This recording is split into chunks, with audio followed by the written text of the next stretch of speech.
Welcome to episode 289 of the Postal Hub podcast. I'm Ian Kerr. The US Postal Service, is it one step closer to being profitable? Is it even a step closer to world domination? Or maybe not world domination just yet. But joining me in a moment to talk about recent legislative reform impacting on the US Postal Service are Mike Plunkett from PostCom and Mark Fallon from the Berkshire Company. A very interesting discussion that could have global ramifications. The reform, that is, not so much our conversation. Anyway, you know what I mean. Before we get to that conversation though, a quick mention about some events that are coming up in February. First of all, we've got the 19th Annual Reverse Logistics Association Conference and Expo being held in Las Vegas from the 7th to the 9th of February. Check out all the details at rla.org. Then we've got World Mail Express Americas. It's being held in Miami, 13th to 15th of February. Always a great event, and the event's run by the Triangle team. And we've got the Retail Supply Chain and Logistics Expo being held in London at the end of the month. Go to thepostalhub.com/events and you'll see all the details there. Now,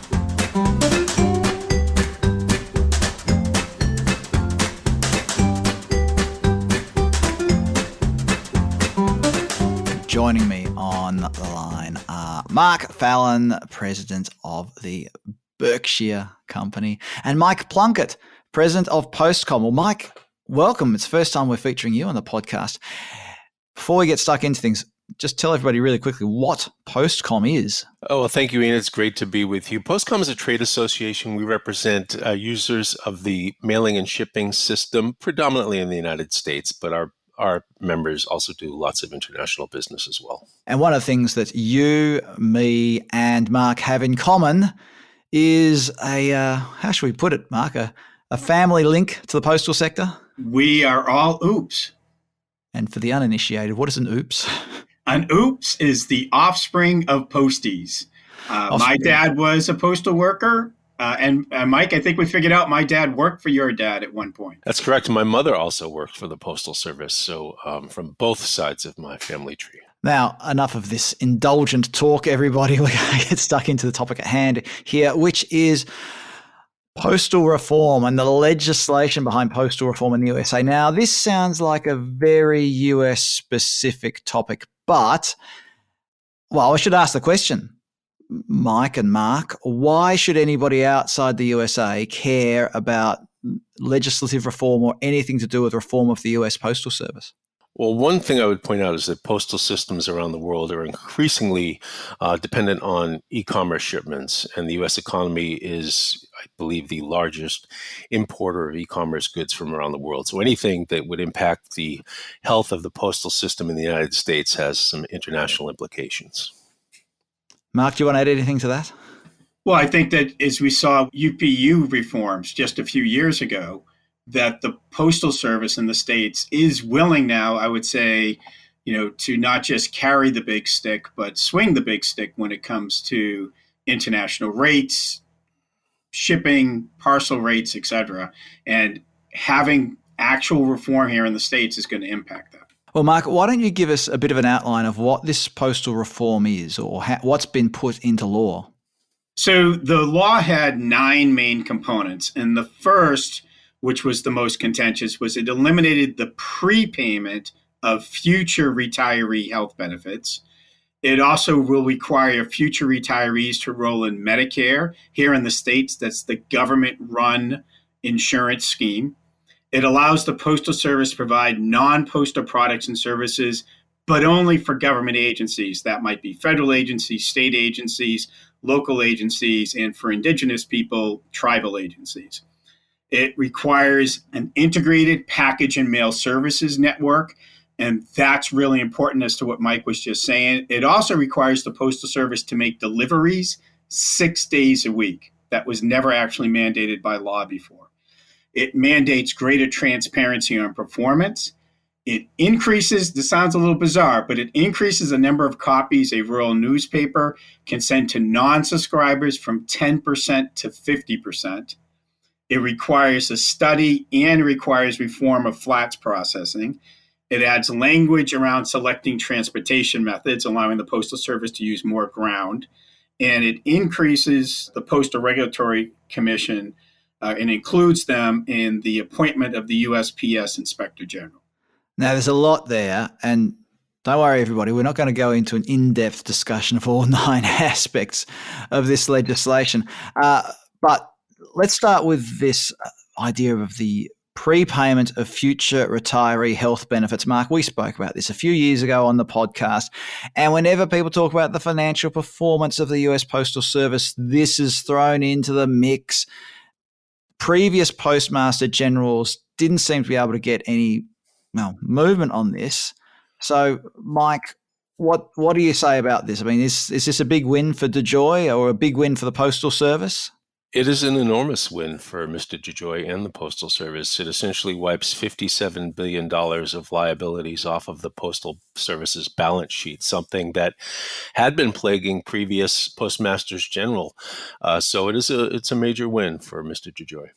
So what impact does this have on mailers today? Well, interestingly, it probably doesn't have any impact on mailers today. It essentially transfers liabilities from the Postal Service to the U.S. Treasury. So far, it's not having any discernible impact on operations of the Postal Service, certainly not having impact on the rates that mailers and shippers will be paying going forward. Yeah, but Mike, I mean, one of the issues that PostCom has gotten involved with, and as a member, I support this, is that how this $56 billion adjustment is being booked could potentially impact rates this year on how the density adder is calculated. Isn't that correct? Oh, that's correct. There is a very obscure provision in postal regulations in the United States which allows the Postal Service greater pricing authority based on delivery density, which is essentially the number of pieces that the Postal Service delivers per residents. And the elimination of this $57 billion in liabilities upsets that formula and would take that rate authority away from the Postal Service. And we are currently involved in litigation over exactly how that will be treated, because that could mean an extra $400 million in rate authority for the Postal Service next year. What do you mean by rate authority? Well, the Postal Service is a monopoly, and they are regulated, so there's a limit on how much they can raise rates on their monopoly products. And one factor that determines the amount of available rate authority is that density provision. And indirectly, this law that passed last year would wipe that out for at least 1 year. So that's taking power away from the USPS to apply for rate changes? Well, the Postal Service has argued that they shouldn't have to lose that rate authority. They've proposed an alternative way to account for the $57 billion benefit on their books that would restore that rate authority. And that's an area of dispute between our association and the Postal Service right now. Okay. I might not delve any further into that one because Please don't. I fear an almighty chasm will open up and swallow us in that topic. And I think I can hear listeners fleeing already. Well, don't flee, everybody. We're going to change tack a little bit now and talk about the performance aspect of it, the monitoring of performance or transparency on performance. Would one of you like to sort of comment on this? I'd like to jump first, Mike, if that's okay, because the law says the Postal Service has to post publicly performance standards and make that available through the internet and through the web. But Mike and I participate in weekly calls with the Postal Service, and part of that call is the Postal Service reviewing the volumes. And it's always comparing what are their volumes today to the volumes a year ago. Now, they give us two sets of numbers. One set of numbers is on the mail that they received from professional commercial mailers, right? So magazines, periodicals, first-class mail. And then the other number represents the volume of mail that they delivered. And what's interesting is some weeks, those can be more than 10 points apart. So they're saying that the volume of mail that they received is down 10%, 12%, but the volume of mail that they delivered is only down 4% or 1%. I mean, these are real numbers that we get every week. And the fact that there are these amazing disparity in the numbers makes you wonder, how are they measuring? Which comes down to, that's the big question. How are they measuring? And for the last quarter, they just reported this on a call last week. The volumes of mail deposited by business mailers for first-class pre-sorted mail, only 72% of that mail is actually measured. The performance for that mail is actually measured. And if you took all the mail and all the packages together, the Postal Service will admit they're actually only measuring 80% of that mail. And by the way, they're very proud of that they've gotten up to 80%. So when you see that press release that says, oh, the average time to deliver a piece of mail is 2.5 days, which is what we see, right, for the last several months, that's only 80% of the mail. And that's nowhere in that press release. So if they put something on the web, are they going to explain that this is actually only a snapshot of part of the mail? And I don't believe they can, and I don't believe they will. In an environment where a lot of European posts or posts in other parts of the world are seriously looking at, the transition from letters to parcels, increasing their focus on visibility of parcel delivery, and letter delivery is becoming less frequent, might be every second day or once a week in some parts of the world for standard letters. Why is it important for the US Postal Service to be publishing this kind of data? I'm not sure that it really is that important. For example, commercial mailers already track every single piece that they send. Those pieces have a barcode on them. They employ software and technology companies to track every single individual piece. I believe there's a sense on Capitol Hill in the United States that this greater transparency will somehow result in improved service performance if you make the information more readily available and more visible to consumers, that it will drive service improvements. But the history doesn't indicate that there's any relationship between increased reporting and actual improvement. The Postal Regulatory Commission has required detailed reporting on service performance on a quarterly basis since 2006, and it's really never produced meaningful improvements in performance. Now, in Mark's menu of changes that have been enacted by the Postal Reform Act, one of the things you mentioned was flats. Now, for those of us outside the USA, I assume you mean large letters. Well, what do you really mean by flats, and what's this reform mean? So I think you're right. We have to define what does a flat mean in the States.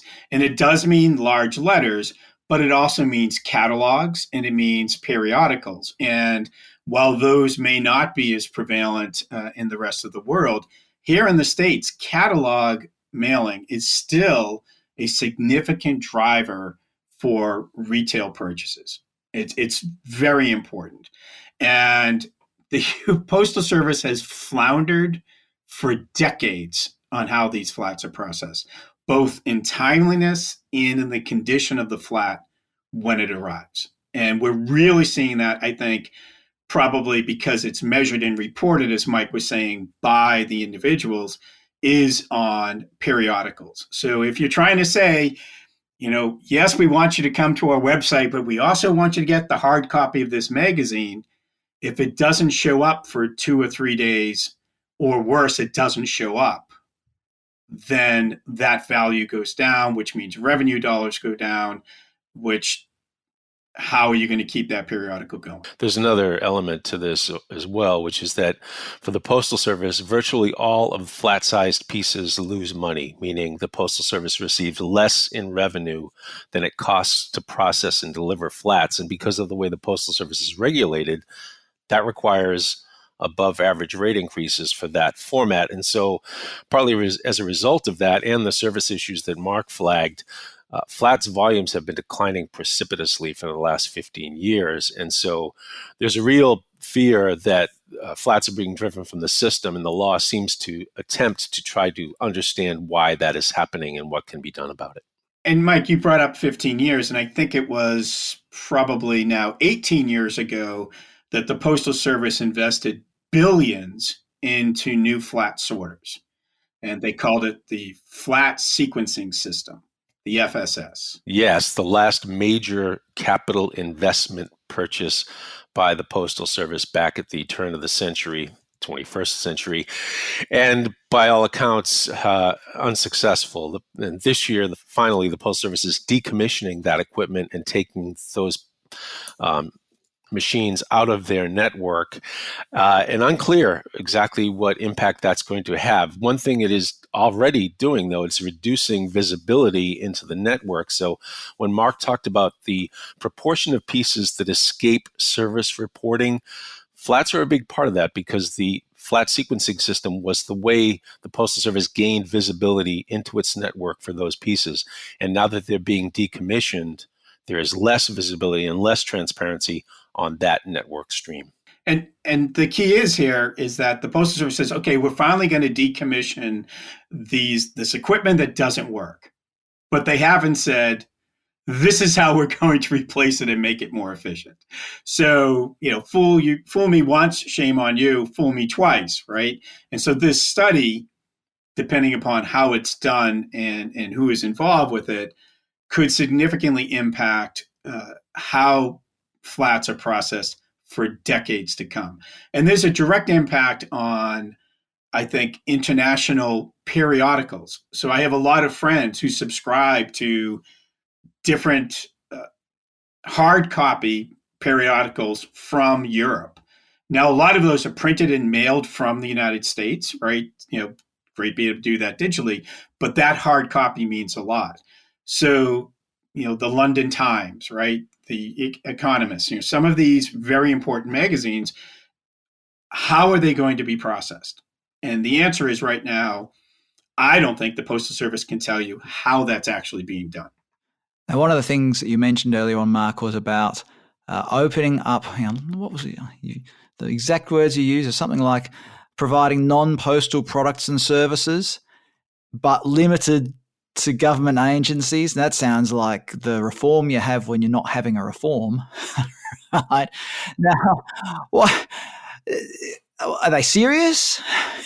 The United States is a large place with large swaths of the country being not very densely populated.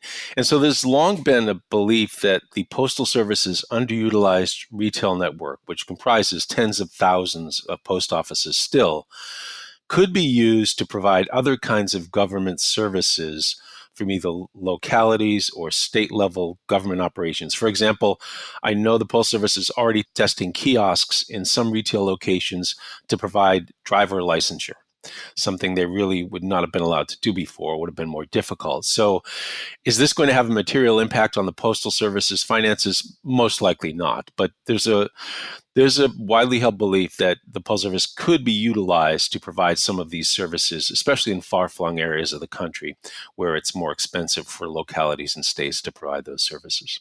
And I think the other part with this is there are over 31,000 post offices in the United States, and the Postal Service would like to close a significant portion of those.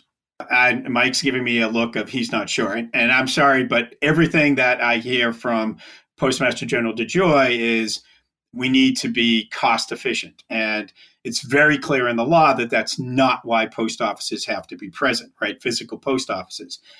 They are often in many of these smaller communities, the only government, other than perhaps the police, the only government presence for tens, if not hundreds of miles. So being allowed, whether it be state agencies, federal agencies, or even just small towns who are struggling to use the Postal Service clerks, to use the Postal Service real estate to provide services, I think goes back to the fact that it is a government agency and reminds people about that and not a for-profit business. I feel like I need to defend Mr. DeJoy here a little bit. I've never heard him talk directly about wanting to close post offices. And I think he understands that the maintenance of that post office network not only provides an important public service, but is an important policy underpinning of why you allow the Postal Service to operate in competitive markets in the first place. And if you were to do away with that, you would have, I think, pretty significant erosion of public support for the Postal Service.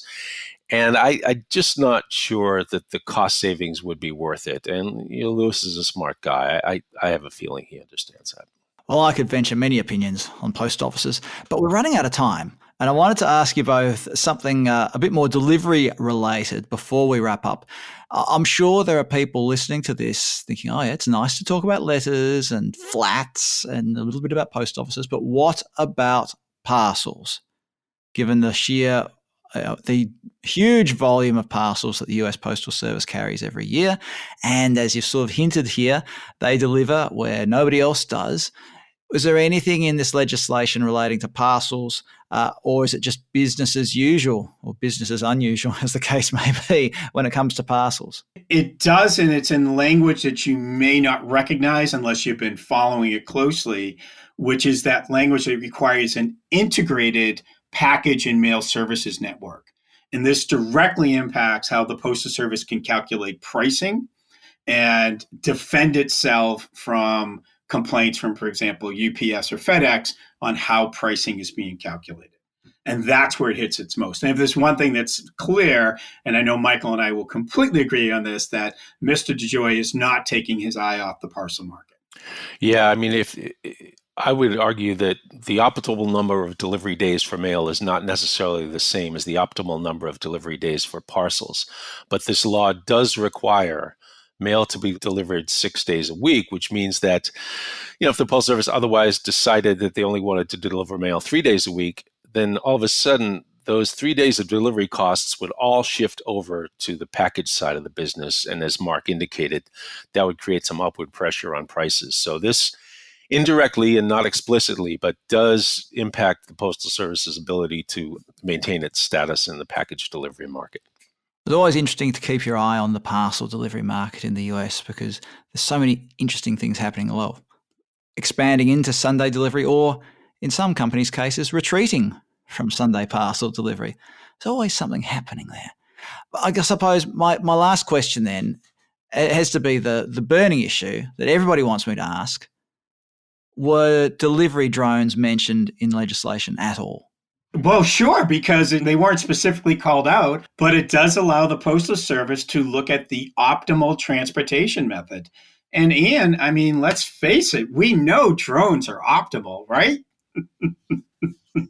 You're antagonizing me here. I'm going to take the opposite tack. I think if I were the Postal Service, I would not want drone delivery, because if it takes hold, then it ultimately might undermine one of their major strategic advantages, which is their reach into less densely populated parts of the United States. So if that were to somehow to erode their cost advantage in serving those more remote parts of our country, they might lose some business there. Mike, but that part talks about transportation, not delivery methods. And there's actually a company now that is seeing if they can use large drones, Ian, not little drones bringing to houses, but large I saw drones. The news. I avoided having some sort of an episode when I saw the news. But it's moving thousands of pounds of mail from their plant to the Postal Service. That would be interesting to see. Well, I'll wait until it's more than just a trial by one company in one part of the country. For the uninitiated, I think that drones are stupid and that their utility is limited to specialized use cases. However, we won't go on and on about that because, I've had a nice day. We've had a nice chat. There's no need for me to ruin it all by going off on a rant. Let's just put this in context. And postal reform has been talked about for years and years and years. Is there more to come? Yes. I hope so. The postal reform that passed last year didn't really reform very much. It provided some nice financial benefits to the Postal Service in the form of relief from some long-term liabilities. But there are major underlying regulatory problems in the postal system in the United States. And 2023 is kind of a critical year. And the Postal Service's 10-year Delivering for America plan that was supposed to break even starting this year, and they're going to fall short of that.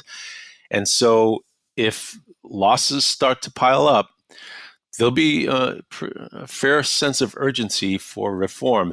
It was 35 years between the Postal Reorganization Act and Postal Accountability and Enhancement Act. And then there was only 17 years between PAEA and last year's reform. So I think we're on a reform half-life. So maybe 5 to 8 years from now, we'll be looking at the next round. I suppose from where I sit, I often wonder why an organisation as big as the USPS is only so inward-looking when you contrast it with, say, France's La Poste, with Germany's Deutsche Post, with Royal Mail, for goodness sake. You know, all of them having, even Poste Italiane, right, have operations beyond their own borders. So what's holding the USPS back? Probably a discussion for another day, because we've already gone for long enough, I think, today. But drop me a line, everybody. Ian@thepostalhub.com is my email address. Let me know what you think. Should we cover this kind of topic? Should the USPS look beyond its borders? Should the US Postal Service buy Canada Post? I don't know. It's just an idea. Dear, oh dear. Someone's just, spilt their coffee while they're listening to this, I reckon. Oh, dear. Look, it's been a great conversation. Mark, if people want to find out more about the Berkshire Company, where should they go? BerkshireCompany.com on the web, or you can find me on LinkedIn, Mark M. Fallon. And Mike, same question to you, except this time about PostCom. Sure, Ian, with www.postcom.org. And just like Mark, I'm easily found on LinkedIn and other social media.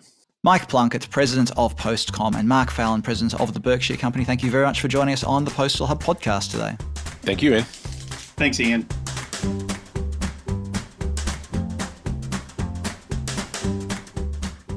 Coming soon on the Postal Hub podcast, Anne Snitko from Omnic returns to talk about parcel lockers and partnerships in creating parcel locker networks.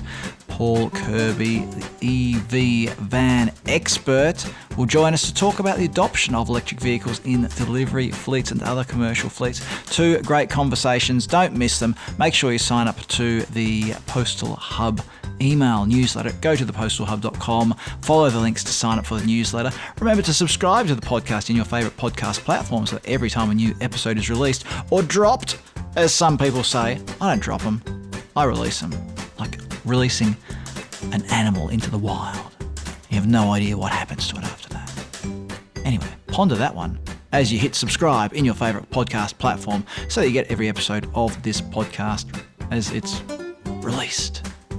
Anyway, I might have made my point there. What else do I need to tell you? You can follow me on LinkedIn.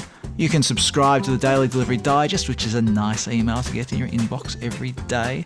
And if you want to email me, my email address is ian@thepostalhub.com. I'm Ian Kerr. Thanks for listening in, and I look forward to your company next time on the Postal Hub podcast.